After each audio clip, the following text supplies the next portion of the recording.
Hi, and welcome to this episode of The Right Stuff. I'm the Queen, Parker J. Thanks for joining me. All this month we have been talking about sci-fi and horror tropes from a biblical perspective. And today we're going to speak of the devil with my good friend, Donovan Neal. Now, if you don't know Donovan Neal, he's been on the show several times, and he's also connected a couple of guests to my show as well. He is an author, he's a speaker, he's a teacher. He's a lot of good things that I can't even express all of them, but he's done a lot for a lot of different people. One thing Donovan wrote was a book called The Third Heaven, and the series is called The Third Heaven series. And it takes it from the point of view of Satan before the fall, Lucifer before the fall. Now, what's very interesting about this series that for sure this is not the Bible, but he writes so effortlessly that you could think this is just Psalms 151. But no, he does a really good job writing. He's working on several other projects now for both the faith-based market and the general market. So stay tuned for that. I'll give you an opportunity to connect with him a little bit later on in the broadcast. But right now, we are going to speak of the devil. And speaking of the devil, Don, how you doing? I'm doing well, Parker. How about yourself? I am fine. Of course, so glad that you could be here with me today. I'm just excited to talk about this because the devil is always depicted in such an odd way in media. Now, we were going to talk about movies and films. We're also going to branch that out into the video game world. So there's a lot we're going to talk about. We don't have a lot of time to do it, dear listener, but we are going to try at least touch on this topic. So speaking of the devil, when we speak of the devil in media, what do we speak on him about? It's amazing. The devil takes a lot of different tropes, different types of imagery in the media. Everything from our traditional red person with the horns and the pitchfork to more sexualized type of things, like the latest depiction of the devil as in the Sandman movies that's on Netflix. And so there he's not a he's a she. So it's really interesting how the devil is depicted in media. It's interesting too, because when you talk about the devil as a woman, this is often based on Eve. Eve does get a bad rap, even though it's not her fault to an extent. I will always put that blame on Adam. Adam knew better. He should have been the one to get out his sword, cut off the snake's head and did his thing, but he just failed completely. So I would never blame Eve for that. But this depiction of the devil as a woman, it's not being depicted as in a bad way nowadays. It's actually being depicted as a form of empowerment. So would you say that when we speak of the devil and we have the devil being used as someone who allows humanity to be free? Well, it's interesting to me. You use the word empowerment. It's interesting and thinking about that, and people trying to see themselves in various characters. And so, we have a lot of diversity initiatives in entertainment. It's interesting that someone will want to see themselves depicted in the role of the devil. Isn't that something? There is something to being the bad guy, because we know we're supposed to be good. We're being taught to be good, to be good. But when we are bad, we see ourselves as breaking away from the norm, that we don't have to worry about the consequences of our actions. I had the opportunity, Don, one of our good friends, you know him, at least on Facebook, Dave, he put me in his book, and I was a space fairy queen. Okay. I had blue skin, and I wanted to have horns coming out my head. And we argued about this for like a day. He would not give me horns. And so what he did to compromise, he gave me a horned crown that kind of went on top of my head. But I wasn't a good guy or a bad guy. I was more so of a collaborator, right? In the story. So what happened, but he made me look gorgeous as a blue alien. It was so nice. I love you thing, But anyway, but in that, I even me, and I know better, I just wanted the horns on my head. I wanted horns, right? And I know it's not in real life. And he's like, no, you're not this character. And we fought about it, really, like, no, this is my character. So, but it's his world and his book. So I think that we want to reject what is right. And I think this tendency in us, it just goes back to the fall. how we want to do better, but we don't. And so you see this depicted in many different ways. Now let's talk about how many different ways the devil is depicted, or devil-like qualities are depicted. One of the first ones that come to mind are vampires. What would you say to that topic about how vampires, in a way, depict demonic-like or devilish-like qualities? I think it's a very powerful image, that of the vampire. The idea that someone is literally sucking the life out of you. But this is a being that can transform. This is a being that it can live forever. This is a being that can be extremely seductive. All those speak to a lot of the tropes, the ideas when we talk about Satan. So I think it's a very real and good analogy in my mind. I think too, with vampires, they're often seductive, and there's this whole sub talk about how women who like romance, because I'm in romance, so they like vampire romances, and how sexualized it is, and how the vampire is actually dominant. He's the one who drains from her, and she has to take it, and all this other stuff. That's why Twilight was such a disappointment for me, because vampires don't glitter. And many people, I know I'm not the only one to say that, but it just even now, 10 years later, like they made them glitter.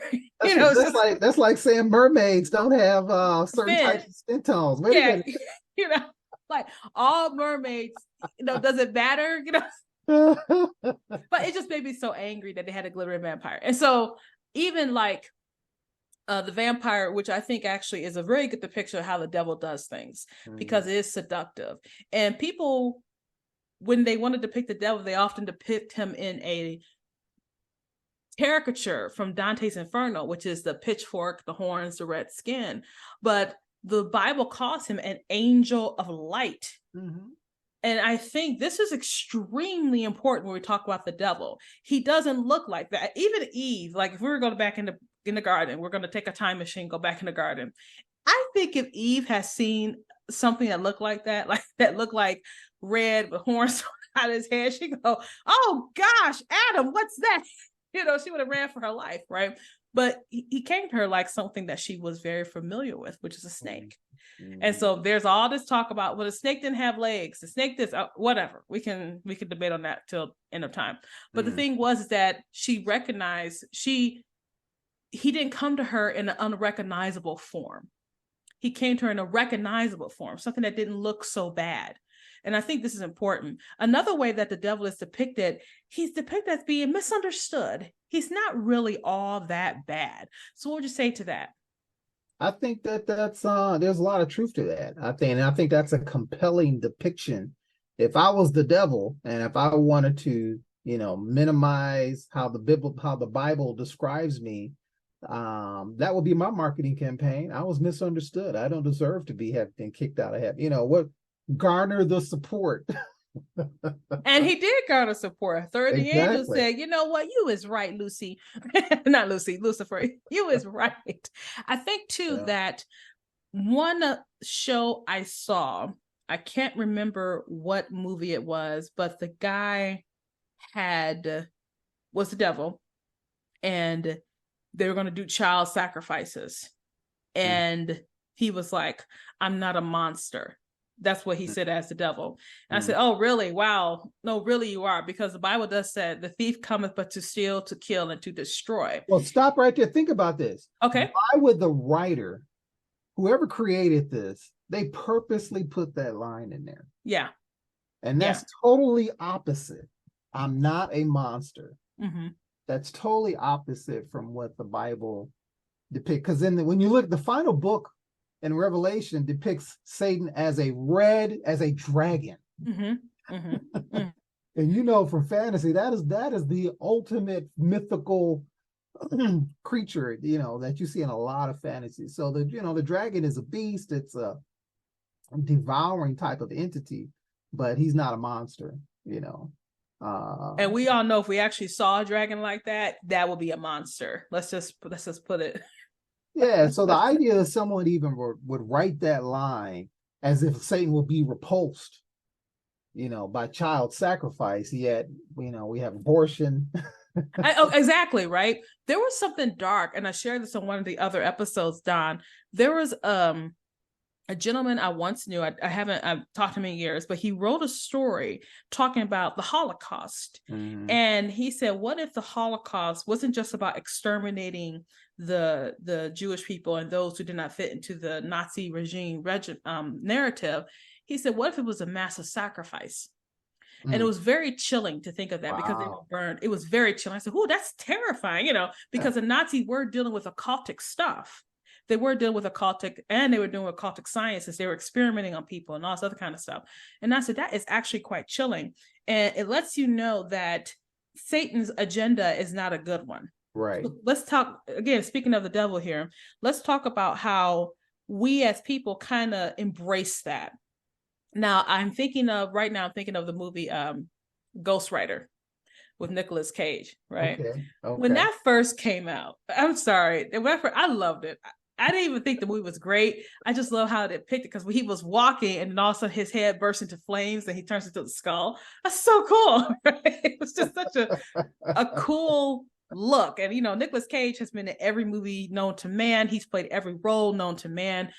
He's just a very versatile actor. He really is. People dog on him, but Nicolas Cage is actually a very good actor. Mm-hmm. But he's Nicolas Cage as, Nicolas Cage is the Ghost Rider, Mm-hmm. And there's a scene in Ghost Rider they got you all hyped up, because they got him on the motorcycle, his head's flaming. They got the other Ghost Rider on a horse. You thinking, oh man, it's gonna be on. Oh yeah. And then he just goes off. The guy on the horse goes off to the sunset. Like, what? You ran out of money?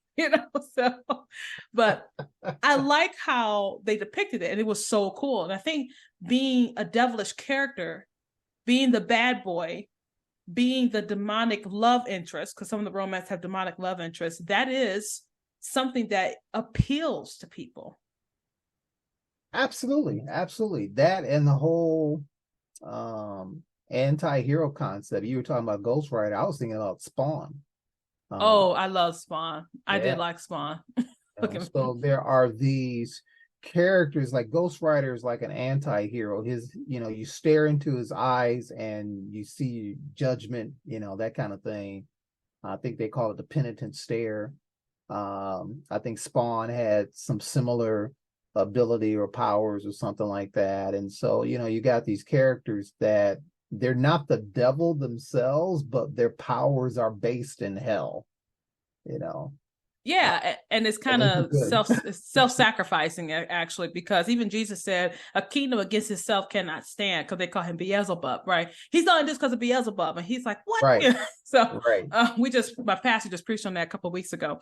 Now, with this topic, and you just said something I want you to kind of simmer on real quick. The anti-hero is depicted as the good guy, though. Mm-hmm. This anti-hero has almost become the norm for fiction, whether it's video games, movies, or books. It's as if we want a character that is just not going to try to get better as a person. There was a discussion, Don. I don't know if you were in the group or not. It was in Realm Makers, and they were talking about why is it so difficult to write just a regular hero. And the example they used was Superman. Mm-hmm. Superman is a good hero. Mm-hmm. He's a noble hero. Why is it easy? Why is it so difficult to write Superman, but it's easier to write, like you said, Spawn? Why are we drawn to the anti-hero like that? I think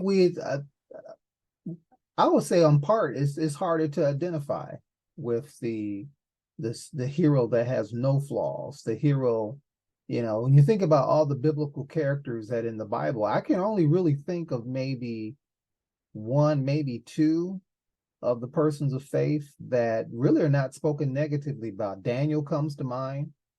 I can't think of anything that was said that was negative about Daniel, as opposed to like Abraham, who, kind of sold Sarah out a couple occasions and like that.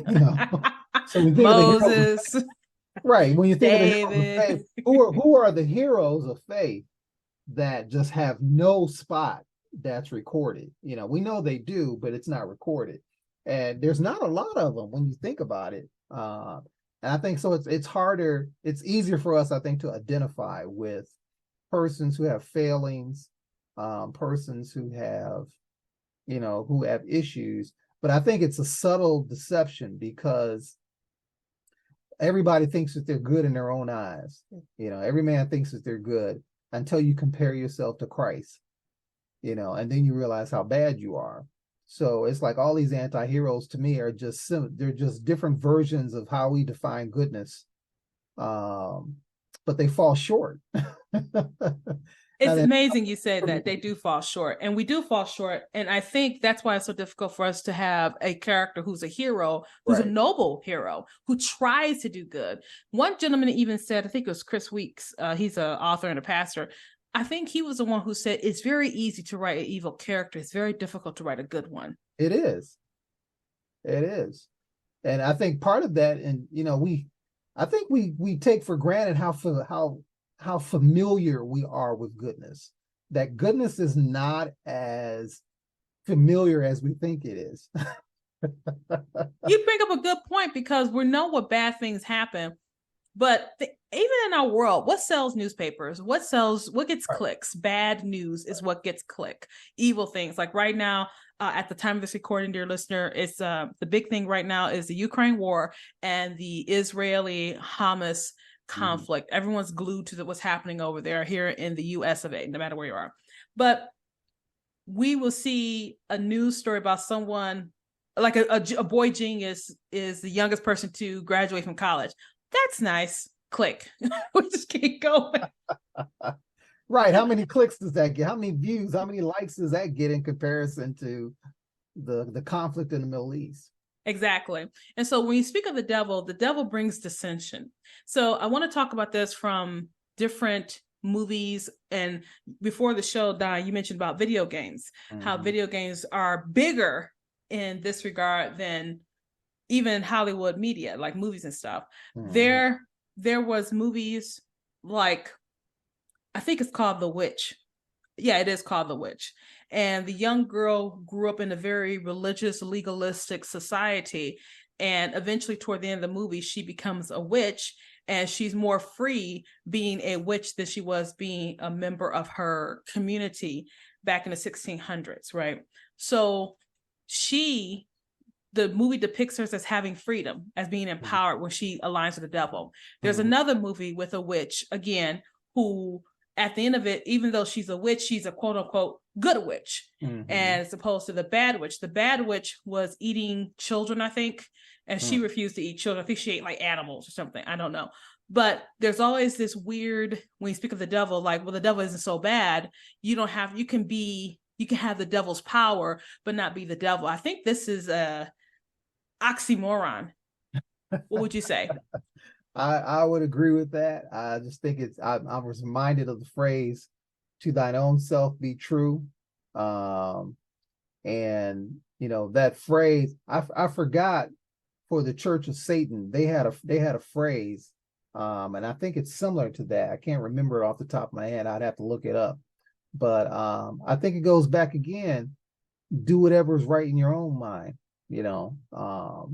It's all based on relativism. It's all based off of, hey, the devil is sexy, and doing the right thing, or not even doing the right thing. Sometimes you're just portraying the good things in a hypocritical way. The Catholic priest who's fallen. Yeah. I'm so tired of that trope. So anything that's Christian and Catholic is just trashed. And I really don't like that. Yes, and that could be said for the preachers in the evangelical realm. Okay, yeah, exactly. we got our sex scandals. The Catholics got their sex scandals. Get this: the Amish got their sex scandals. The Mennonites got their sex scandals.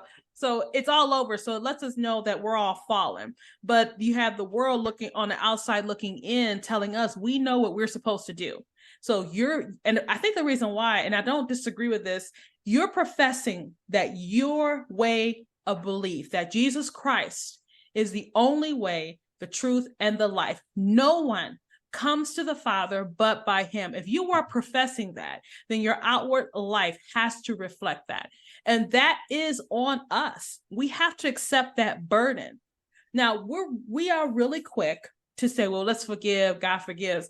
but God does call us to holiness. I was listening to J. Vernon McGee. Don, you probably haven't heard him in a while, but I was listening to J. Vernon McGee, and he made a point. He said God's standards never changed. Right.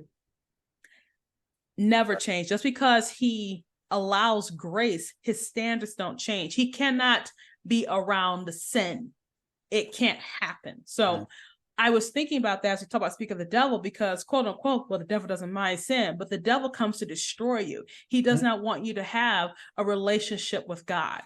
Okay. So another thing too that comes to mind when we speak of the devil is he doesn't play fair. And there are always these interesting movies where you outsmart the devil.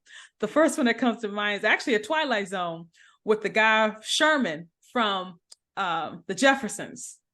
And this is from the 80s. That's how old this is. It's from the 80s. And he's a scientist just trying to figure out some equation. And when he figures out the equation, he's like, man, I sell my soul to get this right. And so this guy comes in who plays the devil, or not even the devil, but a demon under the devil. And it's actually pretty funny. Throughout the whole show, he has this red shirt. And as he turns around and talks, the words on the shirt change. So he goes, Gehenna is a great place. He says on his shirt, something like that. Over 400 billion served. And he's talking. And so Sherman at the end outsmarts him. So what's it called? Foster's wager or something like that. Foster's dilemma. So there's always a thing that says we can outsmart the devil. But can we, Don? Can we really outsmart the devil? I would say based on Jesus's worldview, and I tell people, if you want to know what Jesus thinks, just remember the Lord's Prayer, because in the Lord's Prayer, he gives you his worldview. And he clearly indicates, lead us not into temptation, but deliver us from evil. So evil, and specifically the evil one, which is depicted sometimes in the Lord's Prayer, is something that we need deliverance from, not outthinking and outsmarting. Something that we need power to either overcome. But to me, when I think of what you just said there, I think you mentioned Sherman Hisley. He's using his own strength, his own ability to outsmart the devil. And that by itself is the deception. Yeah. And I think a lot of people think they can. And Jesus even talked about, there was an incident that the Bible records where the boy was throwing himself into a fire. Right. Imagine you can be so possessed and so down. You are throwing yourself into a fire, and they got to hurry up and drag your butt out the fire. And even Jesus said this comes with fasting and prayer. Now, Jesus was strong enough to handle it, right? He's strong enough to say, boom, get out, right? Thank you, Lord. But he's strong enough to do it. But that's what we're dealing with. Something that is so powerful, it will throw you into a fire. And let's think about that. Think about that, Well, it just goes to show, Jesus said, I've come that you might have life and have it more abundantly. And so the devil, let's make it clear that Jesus clearly saw the devil as not just an entity, but an actual person. Fallen angels, demons as beings, and so they're not interested in our well-being.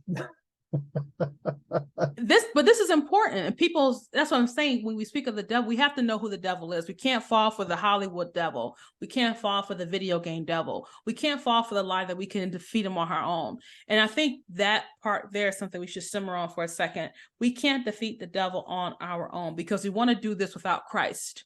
We want to live without Christ. And Christ is like, I'll fight your battles for you. No, I got it.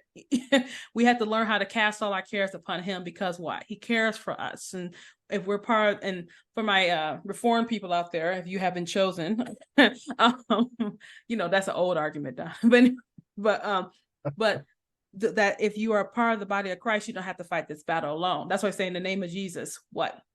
Now, we were going to talk about another thing I want to talk about too, is that in horror, especially, Satan always wins. It's very nihilistic. And you see a lot of these movies where they'll do this whole rigmarole, this ritual, this seance, this whatever it is, and they're going to quote unquote defeat the dark entity. And then at the end of the movie, they don't. And it's so sad. I would think as Christians who need to take hold of this genre, we need to pick a Satan that can be defeated. Well, it seems like there's always a lingering of evil. Evil is never truly defeated. It's just kept at bay. Um, and I actually don't have a problem with that on some level, because in the end, evil really won't be defeated until Christ returns. And so I think there's just that there are battles that take place in the spirit. And Jesus ultimately is going to give us the victory. But yeah, I mean, to your point, it is very nihilistic. I'm like, what's the point of showing evil that can never be defeated? What is that supposed to do? What do you get out of that? What is the message that we always be vigilant? But I don't think that's the message that comes across in those. It could be just human effort won't get rid of it completely. It's in the other Twilight Zone from back in the day, the 1950s, 60s Twilight Zone with the Howling Man. And if you know Twilight Zone, come on, you know Twilight Zone. And the way they depicted the Howling Man, he was what? He got mad because I wanted to kiss her. Won't you let me out? Won't you let me out? And at the end, when I was a kid, that scared. I can't tell you how much it scared me, because you're like, oh my gosh, he's changing. Each time he passes the wall, he changes, So, but they did a good job depicting that. However, we that's what the devil wants, is just to constantly delusion us and delude ourselves. And one of the things that the Bible says, even people who have been in the occult, who have been in New Age theology, they warn against getting in contact or using rituals to get in contact with the spirit world. They're very much against that. Talk about that, Don. Well, I think that there's a reason for that. I mean, the reality is that we don't want to open ourselves up. Bible talks about giving no place, no ground. I believe the Greek word that is used there depicts the idea of territory. And I think where we get the word topography from. So these things serve as gateways, bridges, entryways. And so I think this is where you hear it, going back to the horror, these gateways, literal gateways into different dimensions and things like that. Everything from the video game Doom, where, they're dealing with teleportation, and that opens up the gateway, to like Event Horizon, which is a sci-fi thing. Again, open up. Event Horizon scared me. I can't. Oh, it should. It was a scary sci-fi. Oh my gosh! And then Sam Neill, who's supposed to be just a dragon fighter, scared me to death in that movie. Matter of fact, Don, when I saw that movie, I actually turned my head away, like the spirit said, "Don't look at this part." So I didn't look at the part, but I could hear the screams and stuff, right? So what happened? I went to go to bed that night. Don, as I was falling asleep, I started to have a nightmare.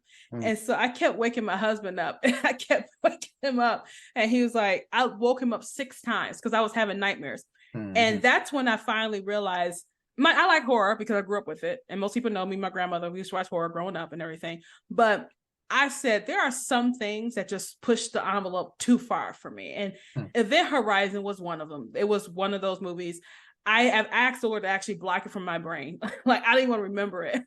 It scared me. Now I watched Hereditary. 824 is Hereditary. And that one, I actually found it pretty good. I actually found a pretty good movie. It was a slow burn. And the lady who played the mom at the end, the problem I had with that movie is that it depicted evil as hereditary. So you cannot escape the evil within you. And that's something that is not true. Right. Yes, Satan can have a hold on your life. Yes, evil can have a hold on your life. But all you have to do, and this is the best part of it, dear listeners, cry out to the Lord, because he can get rid of that. You don't have to be powerful. You don't have to get right. You don't have to get into a place. That's one thing about a works-based belief system. I have to get into a certain place. And Jesus, like, if you call on me, that's all I said. What Peter said when he was drowning, help. Right. Yeah. Right. Go ahead. You're the pastor, though. I want you to go ahead and expand on that. So. Well, just to your point, when Jesus on the cross and he looked to his left and his right, and you got one gentleman say, "Hey, Lord, forgive me," and Jesus tells him, "This day thou shalt be in paradise." He was not in a position to do anything other than confess who Jesus was. There was nothing he could do with his hands. They were nailed on a cross. He couldn't go no place. His feet were nailed to a cross. And Okay. it Where was was he going to all go? about where his heart was and him verbalizing that confession to the Lord, that the Lord was able to grant him and tell him, this day thou shalt be with me in paradise. And so we're all in the same place, all in the same place, and it's just, I'm just thinking about, even as I'm talking about, like, we're all nailed to a cross. We're all destined Oh, to death. yes, yes, yes. The issue is where we're going to be when we close our eyes. I'll probably be up there. I'll be the one crossing that goes to the side to side. Like, Jesus, please, But to your point, I want to talk to you. I want the listeners to know about your Third Heaven series and what you're working on right now. When you was writing Third Heaven series, what prompted this idea of you going from the beginning to and go through the whole book? So I think it's four books. 4-book series. Basically, at the time that I was writing, there was things like Buffy the Vampire Slayer and everything that you were saying earlier about how the devil's kind of like a trope, red man on a shoulder, and that's just not how the Bible depicts him. And so I just had in my audacity, I'm just going to write a story about the fall of Lucifer, because I'm thinking that's the catalyst for a lot of the things that we read about in the Bible, because again, he's already in the garden. So there's events that took place prior to that. So I just thought I would write about this really powerful event about the fall of Lucifer. And so just decided to do that. I'll always tell people, I said, look, I don't have firsthand knowledge. I wasn't there. It's just a story. And I have to say that. And I have to tell people too, I said, look, there are definitely things in your faith tradition you're going to see in that book and in those books that line up with, your beliefs. And then you're going to see some things that don't. And when you see them, don't look at me and say, hey, I'm being heretical. I said, no, I'm just trying to add to the entertainment value of the book, and it makes sense. And so the books are not meant to be scriptural, doctrinal, prescriptive, that kind of thing. But you're going to find a lot of things that actually obviously line up with our common understanding of events that are depicted. But yeah, 4-book series. Book 1 deals with the actual fall. What could he possibly say to the angels that a third of them say, you know what, this would be a really good idea. We should have a coup d'etat against God. Let's do that today. That's incredible to me. That's incredible to me. What kind of strategy did they think they were going to do in order to take down God? I mean, you have to ask yourself these questions. It's like how did that meeting go? Right, exactly. And then when it was discovered, how was it addressed? And it just all. So I just went there, and I wrote it in such a way that if I was in a movie theater, this is how I want to see it. And so I think the biggest compliment that I've gotten the whole series is just simply, wow, that wow factor, and those people telling me, I know it's fiction, but it's like I had to remind myself that this was fiction. When I hear that, I know I did my job as a writer, and I got people engrossed in the book. So basically it just deals with the whole kind of like there's elements, if you remember the Prince of Egypt. Yeah. And how Moses and Ramesses were brethren. So basically it revolves around the story of not just Lucifer, but also Michael as well, and how these two angelic brothers got to be on such disparate places in terms of their love and judgment on God. And so it starts off actually with him already being judged, Lucifer already being in the lake of fire. And just, the Titanic is going to sink, but it's always in the details of land. How do we get to this point where the unsinkable sunk? So oh my gosh. I want our listeners to know more. So you can go to his website, donovanmneal.com, right? Yes, ma'am. Yeah. Donovan M. Neal, that's NEAL.com. Make sure you go there, check out his work. Don, thank you so much for being with me. I know, dear listener, we were going very quickly, just touching on these topics because the topic is massive. We could have spent 4 hours on just one of these things, but we couldn't. Right. But we just wanted to give you just a biblical perspective about this. And you can always go to the Bible. If you got any questions, make sure you leave it in the comment section below. I'll be glad to answer them, or rather Don will be glad to answer them. And Don, thank you for being with me. And dear listener, we'll see you again next time. All right. God bless.